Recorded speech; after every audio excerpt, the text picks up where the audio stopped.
In 1941, Iran was officially neutral in the Second World War. It had declared that position clearly, and its government intended to hold it. Yet, within days of a joint Allied decision, two major powers entered the country and assumed control of its ports, its roads, and its railway. The reason was not territory alone, it was logistics. Iran possessed something neither Britain nor the Soviet Union could afford to leave outside their operational control: a functioning railway connecting the Persian Gulf to the Soviet border, running through terrain that no other route could replicate. Understanding how that railway came to exist and why it became so strategically necessary requires going back to the decisions that shaped Iran in the decades before the war began. This video is presented for historical and educational purposes only. Iran's modern history had been defined, in large part, by its geography.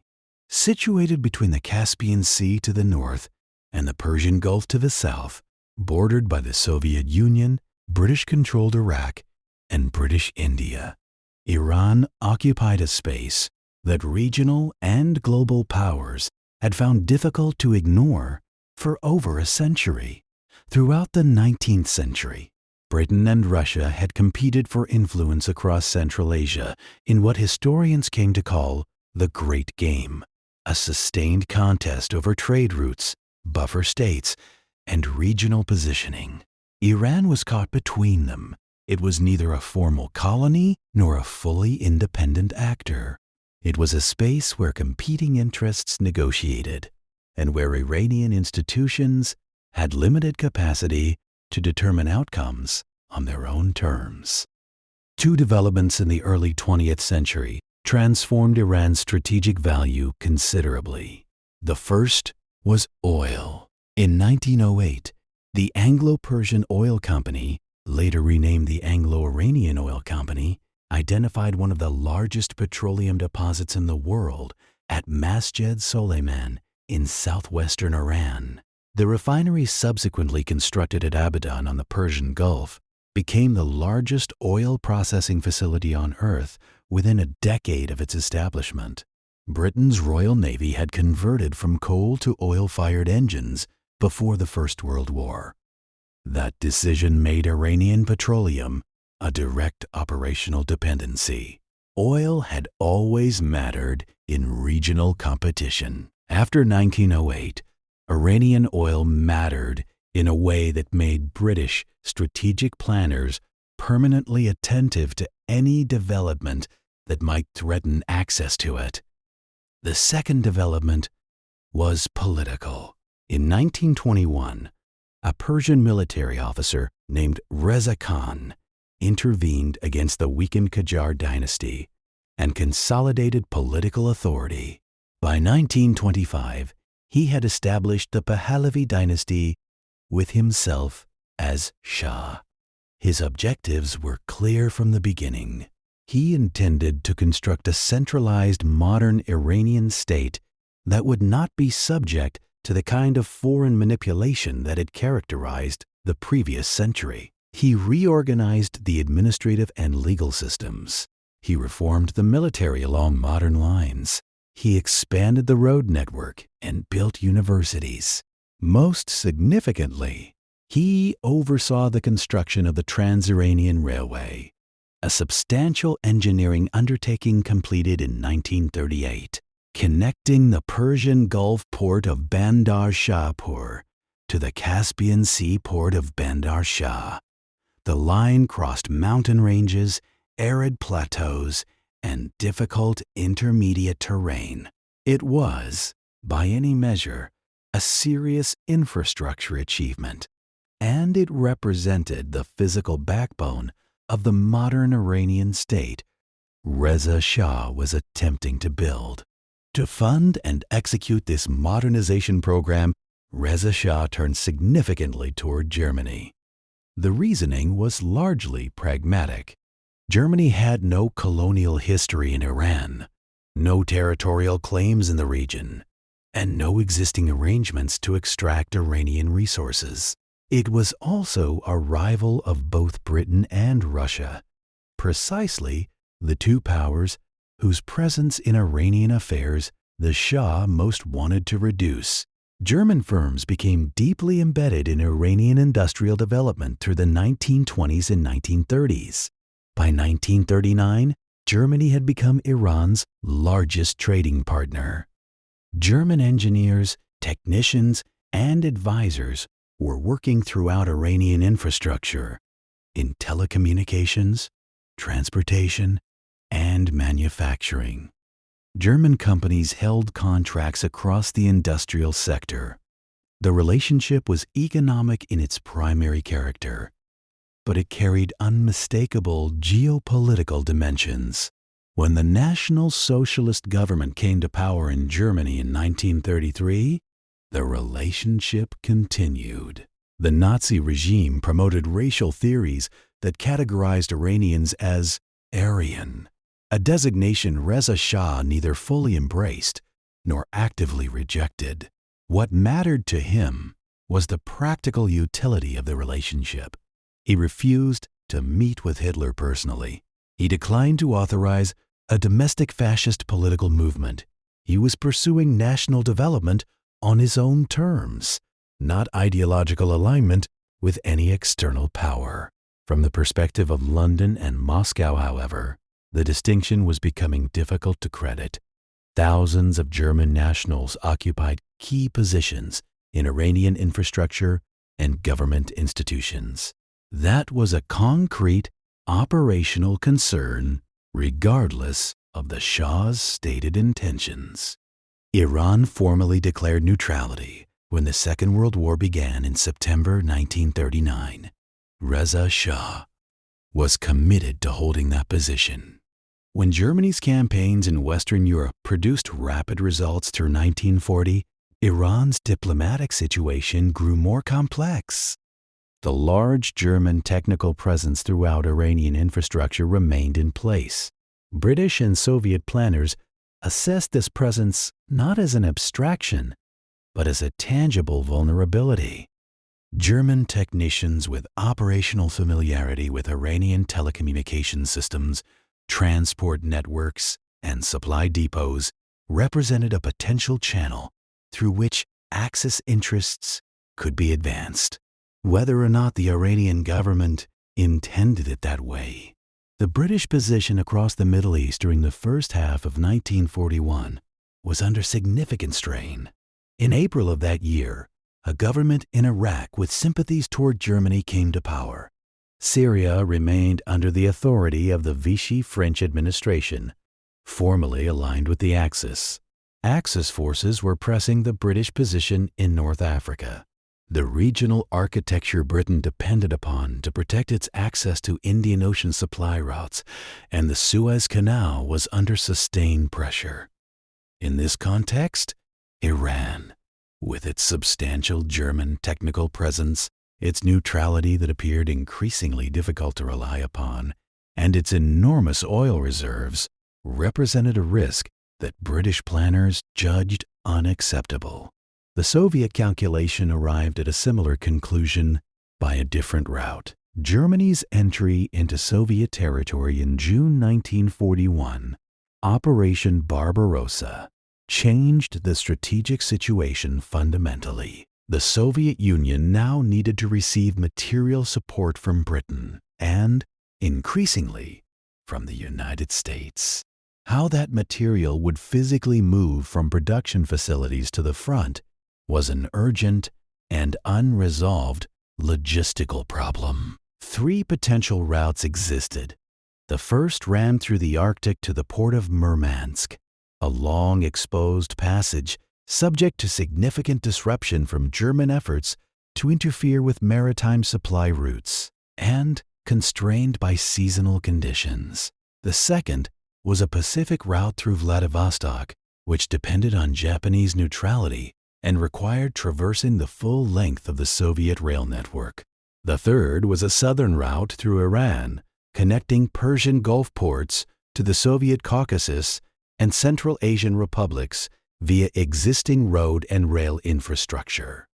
The Iranian route, later formalized as the Persian Corridor, offered year-round accessibility, relative protection from Axis interference, and a direct connection between Persian Gulf ports and the Soviet interior through the Trans-Iranian Railway. The railway Reza Shah had built to serve Iranian national development now appeared on Allied logistics maps as a potential supply line of strategic significance.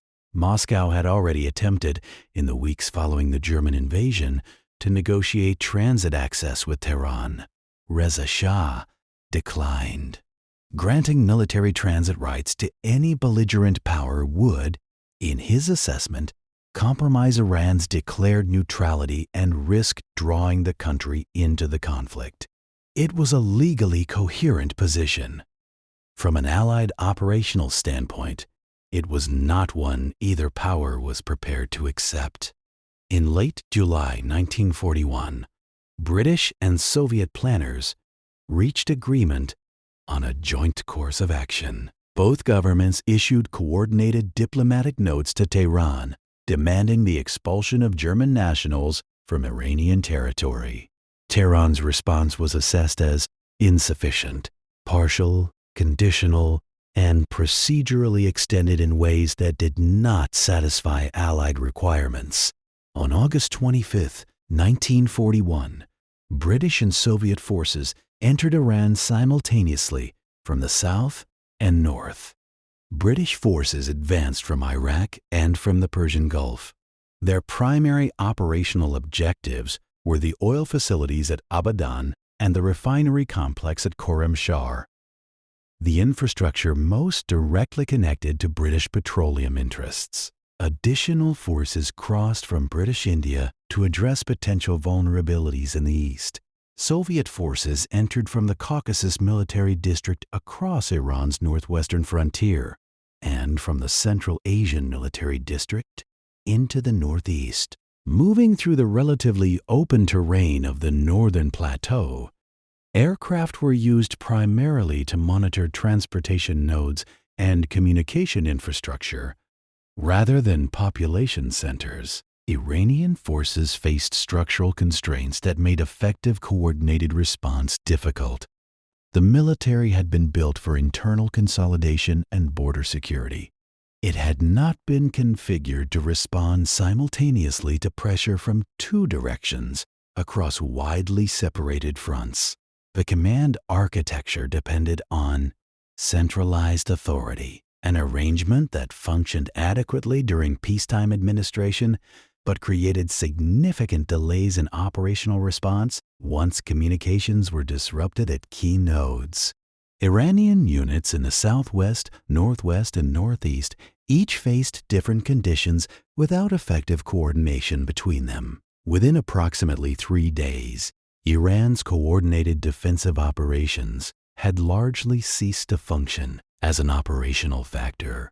Reza Shah had no viable path that preserved his original position. His armed forces could no longer maintain organized coordination across multiple fronts. The German intervention he may have anticipated as a geopolitical deterrent did not materialize. Berlin offered declarations of support. No operational assistance arrived. The economic and technical relationship that had characterized German-Iranian ties for 2 decades did not translate into any form of practical protection when the moment came. On August 28th, Reza Shah ordered Iranian forces to stand down. On September 16th, 1941, he abdicated in favor of his son, Mohammad Reza Pahlavi, and went into exile. He died in South Africa in 1944 and did not return to Iran. What followed the occupation was the systematic reorganization of Iranian infrastructure to serve Allied supply requirements. British forces took administrative responsibility for the South, including the oil facilities and Persian Gulf ports. Soviet forces administered the North. A central zone around Tehran remained nominally under Iranian governmental authority. though the new Shah and his administration operated under significant external constraints. In January 1942, the new Iranian government signed the Tripartite Treaty, formally documenting the Allied presence and establishing that forces would withdraw within 6 months of the war's conclusion. Converting the Persian corridor into a functional high-volume supply route was not a simple matter of taking over existing infrastructure. The Trans-Iranian Railway was a single-track line across difficult terrain. Its throughput capacity was substantial by the standards for which it had been built, but it had not been designed to handle the volume of military and industrial cargo the Allies required. The ports at Bandar Shahpur and Khorramshahr had limited processing capacity. American logistics planners, who became directly involved after the United States entered the war in December 1941, initially assessed the corridor as capable of moving approximately 12,000 tons of cargo per month. That figure was inadequate for the scale of support the Soviet Union required. What followed was one of the most intensive infrastructure development programs of the entire war. The Persian Gulf Command, established by the U.S. in 1942 to manage the corridor's operations, deployed American engineering units to expand port facilities, lay additional track at critical choke points along the railway, construct truck roads through mountain passes, and restructure the entire cargo management system from end to end. The scale of this effort was significant. By the peak operational period of 1943 and 1944, the corridor was processing more than 200,000 tons of cargo per month. Over the course of the war, approximately 5 million tons of supplies moved through Iran to the Soviet Union, representing roughly 1/4 of all Lend-Lease material received by Moscow across all routes. That figure warrants consideration. The Persian corridor was not the only supply route available to the Soviet Union, but it was the most consistently reliable one throughout the war. The Arctic convoys experienced significant operational disruption in 1942 and required periodic suspension. The Pacific route was constrained by rail capacity and by diplomatic considerations related to Japan. The Iranian route moved steadily and continuously, month after month, carrying trucks, aircraft components, locomotives, industrial equipment, ammunition, and food, the physical material on which sustained operations at continental scale depended. The occupation also had consequences for Iranian society that do not appear in logistical tallies. The country through which this material moved was not a willing participant in the arrangement. The occupation contributed to inflation, disrupted food distribution, and created administrative conditions that Iranians widely experienced as a return to the foreign interference Reza Shah had spent his reign working to eliminate. The railway he had constructed as an expression of national sovereignty was now managed by foreign military logistics officers. The ports he had developed were processing cargo for foreign operational purposes. Following the war, the Soviet Union proved reluctant to withdraw from northern Iran, as agreed. Soviet forces maintained a presence until 1946 and provided support to separatist movements in Azerbaijan and Kurdistan that the Iranian government spent years resolving. The operational consequences of the 1941 occupation extended well into the post-war period. What the Anglo-Soviet entry into Iran illustrates, when examined as a study in operational planning rather than as a sequence of military events, is the degree to which geography and infrastructure become decisive factors in prolonged industrial warfare. Iran mattered not primarily as an adversary, but as a corridor. Its railway, its ports, and its roads, built by an Iranian government for Iranian national purposes became components of an Allied logistics system that neither Britain nor the Soviet Union could replicate through any other available means at acceptable cost. Reza Shah had understood with considerable clarity that infrastructure was a form of national power. What the events of 1941 demonstrated was that infrastructure of sufficient strategic value could not remain neutral in a world at war. The Trans-Iranian Railway was, simultaneously, his most consequential achievement and the most concrete reason that two major powers could not allow him to remain in control of it. In the operational logic of a conflict fought across supply chains as much as across territory, a railway connecting the Persian Gulf to the Soviet border was too significant to leave outside Allied management. The Persian corridor does not occupy a prominent place in popular accounts of the Second World War. There are no defining operational moments associated with it, no episodes of the kind that dominate how wars are remembered in public culture. What it represents, instead, is the less visible but structurally essential dimension of how large-scale warfare is actually sustained through the continuous, systematic movement of material from where it is produced to where it is required, across whatever geography can be organized to serve that function. The 5 million tons that moved through Iran were not supplementary to the outcome of the war in the East. They were part of the physical foundation upon which that outcome rested.